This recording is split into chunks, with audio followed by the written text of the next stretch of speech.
तर मुंबईतील gateway of India परिसरात पोलिसांचा बंदोबस्त तैनात करण्यात आला। सरत्या वर्षाला निरोप देण्याकरता आणि नवीन वर्षाच्या स्वागतासाठी गेटवे ऑफ इंडिया परिसरात गर्दी होत असते। याच पार्श्वभूमीवर पोलीस यंत्रणा आता सज्ज झाली आहे। पार्ट्यांचं आयोजन केलेल्या ठिकाणी देखील पोलीस बंदोबस्त तैनात करण्यात आलाय। अलिबागला जाण्यासाठी देखील याच परिसरातून बोटी सुटत असल्याने या परिसरात मोठी गर्दी झाल्याचं चित्र पाहायला मिळतं। याचाच आढावा घेतलाय आमच्या लोकशाहीच्या प्रतिनिधी भाग्यश्री प्रधान आचार्य यांनी। आपण आहोत गेटवे ऑफ इंडियाला। याच ठिकाणी मुंबईकर त्यांचा सरत्या वर्षाला निरोप देताना नवीन वर्षाचं स्वागत करण्यासाठी प्रचंड मोठी गर्दी करतात।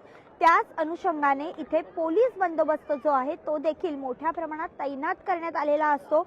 आपण जर बघितलं तर सध्या 10 अप्पर पोलीस आयुक्त, 38 पोलीस उपायुक्त, 61 सहाय्यक पोलीस आयुक्त यांच्यासह 2790 पोलीस अधिकारी आणि 14200 पोलीस अंमलदार असा पोलीस बंदोबस्त संपूर्ण मुंबईत तैनात करण्यात आलाय।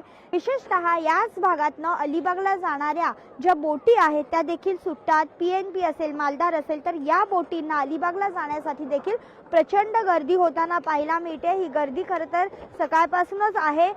दुपारनंतर ही गर्दी वाढण्याची शक्यता देखील वर्तवली जाते, कारण उद्या 1 जानेवारी आहे। बऱ्याच कार्यालयांना उद्या सुट्टी असणार आहे।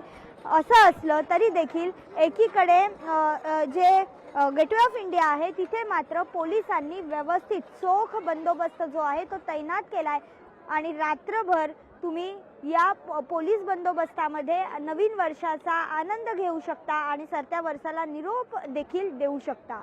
व्हिडिओ जर्नलिस्ट विनीत पेडणेकर सह मी भाग्यश्री प्रधान आचार्य, लोकशाही न्यूज, मुंबई।